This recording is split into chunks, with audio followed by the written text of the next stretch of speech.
इस वीडियो में बात करना चाहूँगा इस बुक के बारे में। तो इस बुक का नाम है टोबा टेक सिंह और अन्य कहानियाँ बाय सादत हसन मंटो। तो मंटो मतलब एक राइटर हैं और उनके ऊपर एक बॉलीवुड में एक मूवी बनी है जिसमें किरदार उनका निभाया है नवाजुद्दीन सिद्दीकी ने। तो मुझे मतलब इनका नाम पहले पता था कि इनकी मतलब बहुत अच्छे राइटर हैं, पर मैंने इनका अभी तक कोई भी मतलब इनका काम ना पढ़ा था और मुझे कुछ पता भी नहीं था। तो मैं कुछ दिन पहले इंटरनेट चला रहा था और ध्रुव राठी की कोई एक वीडियो आई, उसमें एक मंटो के बारे में कुछ ज़िक्र हुआ। तो मैंने अमेज़ॉन से एक बुक मंगाई जो कुछ ये वाली बुक है।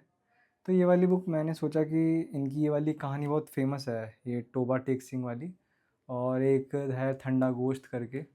तो मैंने सोचा कि ये वाली बुक मंगा लेता हूँ, इनकी कुछ शॉर्ट स्टोरीज़ पढ़ लूँगा जिससे मुझे कुछ समझ में भी आएगा। तो इनकी मैंने ये वाली बुक मंगाई थी और इसमें मैंने जो इनका टोबा टेक सिंह वाली जो कहानी है वो मैंने पढ़ना चालू करी और मतलब बहुत शॉर्ट स्टोरी है, मतलब 3-4 पेजेस की है और बहुत मतलब छोटी सी है और काफ़ी इजी लैंग्वेज में भी लिखी है, तो आराम से समझ में भी आ गई। और इनकी मैंने एक और फिर पढ़ी शॉर्ट स्टोरी जिसका नाम है ठंडा गोश्त, और एक और मैंने पढ़ी थी वो मैंने आज पढ़ी है होली वाले दिन, जिसका नाम है हतक। तो जो ये जो ठंडा गोश्त और जो हतक है थोड़ी सी मतलब आप कह सकते हो एडल्ट स्टोरी है, मतलब जो इसमें चित्रण जो किया गया है वो थोड़ा एडल्ट कंटेंट हो जाता है। और जो टोबा टेक सिंह है वो पार्टीशन कि मतलब इंडिया और जब पाकिस्तान का पार्टीशन हुआ था तो ये उसके बाद मतलब लोगों की ज़िंदगी में क्या फ़र्क पड़ा और कैसे मतलब वो जो पार्टीशन है वो एक पागल खाने तक जा पहुंचा। तो इस वीडियो में मैं टोबा टेक सिंह के बारे में मतलब वीडियो मैंने बनाना चाहूँगा, ये वाली इसमें बताऊँगा टोबा टेक सिंह मतलब क्या है, क्या स्टोरी है, उसमें क्या चीज़ है। तो after the partition of India, तो हिंदुस्तान दो मुल्कों में बट गया, इंडिया एंड पाकिस्तान। पार्टीशन हुआ था इंडिया एंड पाकिस्तान का, वो रिलीजियस ग्राउंड्स पे ही हुआ था। इंडिया तो सेक्युलर स्टेट है तो यहाँ पे हिंदू मुसलमान दोनों रहते हैं, पर जो पाकिस्तान है मतलब वो प्योरली मतलब इस्लामिक मतलब देश है, आज के समय में तो है एटलीस्ट। तो मतलब वहाँ पे ज़्यादातर जो पॉपुलेशन है वो मुस्लिम्स की है और हिंदू मतलब माइनॉरिटी में है। तो ये जो पार्टीशन है ये करते करते मतलब ये पागल खाने तक जा पहुँचा, इंडिया और पाकिस्तान के पागल खाने तक। तो कहा गया कि जो इंडिया में जो मुस्लिम जो पागल खाने के जो कैदी हैं उन्हें मतलब पाकिस्तान में छोड़ दिया जाए और पाकिस्तान में जो हिंदू और जो सिख कैदी हैं उन्हें इंडिया में दे दिया जाए। तो इस कहानी में पाकिस्तान में जो एक मेंटल असाइलम है, जो पागल खाना है, उसमें एक कैदी था जिसका नाम था बीशन सिंह।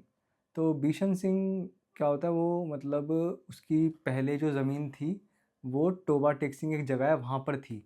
तो वो मतलब वहाँ पे कैदियों से पूछता है, मतलब वहाँ पे जो मेंटल असाइलम के जो जो पहरेदारी करते हैं, जो वहाँ पे जो लोग होते हैं उनसे पूछता है कि टोबा टेक सिंह अब पाकिस्तान में है या इंडिया में है, क्योंकि अगर वो इंडिया में है तो मैं इंडिया में जाऊँगा और पाकिस्तान में है तो मैं पाकिस्तान में ही रहूँगा। पर क्योंकि वो हिंदू होता है तो उसको मतलब इंडिया ही जाना पड़ेगा, है ना। तो वो सबसे पूछता है कि टोबा टेक सिंह कहाँ है, टोबा टेक सिंह कहाँ है। तो हाँ, सब कहते हैं कि मतलब किसी को कुछ आइडिया तो होता नहीं है पागल खाने में, और किसी की बातों पर उतना भरोसा भी नहीं किया जा सकता क्योंकि वो पागल खाना है। तो मतलब वो इस चीज़ से मतलब काफ़ी उसकी ज़िंदगी में वो होता है, मतलब कि मतलब मेरी आइडेंटिटी क्या है फिर। मतलब जैसे बहुत सारे लोग पार्टीशन से पहले ना वो इंडिया के थे ना पाकिस्तान के थे, और जो पार्टीशन हुआ वो मतलब पॉलिटिक्स की वजह से ही पार्टीशन हुआ, पर जो उसका जो प्रभाव आया वो आम जनता की ज़िंदगी पर भी आया। मतलब जो लोग अपना नॉर्मल खाना पीना खा रहे थे, अपना काम कर रहे थे, मतलब उन्हें भी पार्टीशन में मतलब हिस्सा लेना पड़ ही गया और उनकी ज़िंदगी बहुत ज़्यादा प्रभावित हुई। और मतलब जिस चीज़ वो पहले जहाँ रहते थे, फिर उन्हें वहाँ से वो छोड़ना पड़ा। इतने सारे लोगों को मतलब इतने सारे लोगों का कत्लेआम हुआ। तो पार्टीशन का जो प्रभाव है वो मतलब आम जनता पर ही पड़ा, और पार्टीशन में मतलब ना चाहते हुए भी लोगों को हिस्सा बनना पड़ गया। तो कहानी के एंड में पता लगता है बिशन सिंह को, जब उसे पाकिस्तान से इंडिया बॉर्डर की तरफ लेके जाते हैं, कि जो टोबा टेक सिंह है वो जो है वो पाकिस्तान में है, तो वो इंडिया में नहीं जाना चाहता था। और क्योंकि वो टोबा टेक सिंह को मतलब अपनी ज़मीन समझता था, वो वहीं से बिलोंग करता था, तो वो इसलिए इंडिया नहीं जाना चाहता था अब, क्योंकि उसकी जो ज़मीन है वो पाकिस्तान के अंदर है। तो कहानी में मतलब ये बताया जाता है कि जो टोबा टेक सिंह है एंड में मतलब वो मर जाता है, और वो मरता भी ऐसे है कि जो इंडिया और जो पाकिस्तान के बीच में जो लाइन होती है वो उस लाइन पे मरता है, जो कि ना कि इंडिया की है और ना ही उस लाइन पे मरता है जो ना ही वो लाइन ना ही तो इंडिया की है और ना ही पाकिस्तान की है। So he died at no man's land. मतलब कहानी में यही बताया गया है कि मतलब पार्टीशन की वजह से जो प्रभाव पड़ा है वो लोगों की ज़िंदगी पर पड़ा है, और कैसे मतलब जैसे पार्टीशन हुआ वो रिलीजियस ग्राउंड्स पे हुआ, पर पार्टीशन मतलब मेंटल असाइलम में कैसे पहुंच गया, मतलब वो पार्टीशन मतलब पागल खाने तक वो पार्टीशन कैसे पहुंच गया। मतलब पागल खाने का मतलब तो ऐसा हुआ ना कि जहाँ पे जिनका दिमाग में मतलब जो दिमागी समस्या से जो जूझ रहा है वो मतलब पागल खाने में जाएगा, वो मेंटल असाइलम में जाएगा। तो पार्टीशन मेंटल असाइलम में मतलब उसका पहुंचना मतलब वो तो एक तरीके से मतलब एक एब्सर्ड बात है ना। तो ऐसी जो पार्टीशन जो है वो लोगों की ज़िंदगियों में मतलब प्रभाव डाला, जबकि लोगों की ज़िंदगी का और पार्टीशन का मतलब कोई मतलब नहीं है, पर फिर भी जो पार्टीशन है उससे जो प्रभाव पड़ा वो लोगों की ज़िंदगी पर पड़ा। तो कहानी मतलब एक तरीके से ये कहना चाह रही है कि मतलब जब मैंने इसको पढ़ा था तो स्टार्टिंग में मतलब मुझे लगा था कि मतलब पार्टीशन तो चलो ठीक है, वो हुआ पार्टीशन, पर ये मेंटल असाइलम तक क्यों पहुंच गया पार्टीशन। मतलब इंडिया से कैदी वहाँ जा रहे हैं और पाकिस्तान से यहाँ जा रहे हैं, मतलब इसका क्या मतलब हुआ।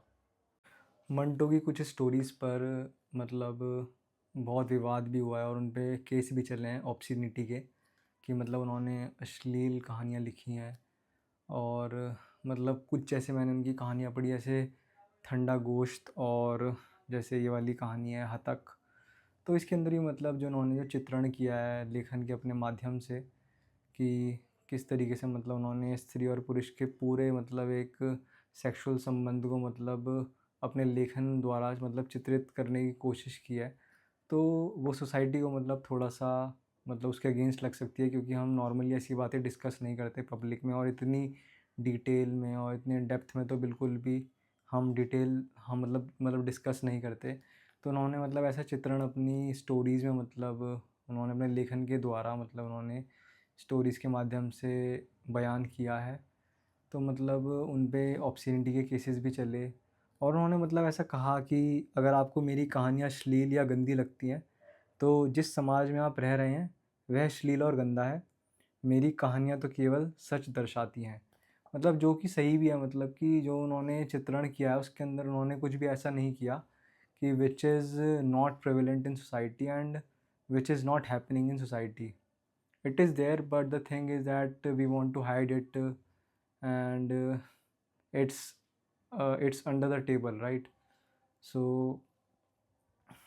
जो मतलब उन्होंने जो भी मतलब अपनी स्टोरीज़ में करा है वो रियल लाइफ पे बेस्ड था, और शायद अब आज भी वो रेलेवेंट है, तो रियल लाइफ पे बेस्ड है वो। और बस हम उससे कहते नहीं हैं क्योंकि हमें वो मतलब हमारी सभ्यता के अगेंस्ट लगता है और हमारे सिविलाइजेशन के वो अगेंस्ट लगता है। उन्होंने उसको मतलब एक सिंपल लैंग्वेज में और सीधे शब्दों में उन्होंने जब उसे उसका मतलब लेखन में अपने उतार दिया, तो उन पे ऑब्ससीनिटी के केस चल गए, और मतलब बाद में उन्हें अवार्ड भी मिला है, और आज भी लोग मतलब उनकी कहानियों को उनको याद करते हैं, क्योंकि कहीं न कहीं लोग भी समझते हैं कि मतलब जो उन्होंने लिखा है वो मतलब एक्चुअल में अगर देखा जाए तो वो फैक्ट है वो। It is reality, it is not some fiction, कि मतलब उनकी सोच अश्लील नहीं है, बट जो समाज में होता है उन्होंने वही मतलब लिखा है, उसी चीज़ को मतलब चित्रित किया है। So thanks for watching this video.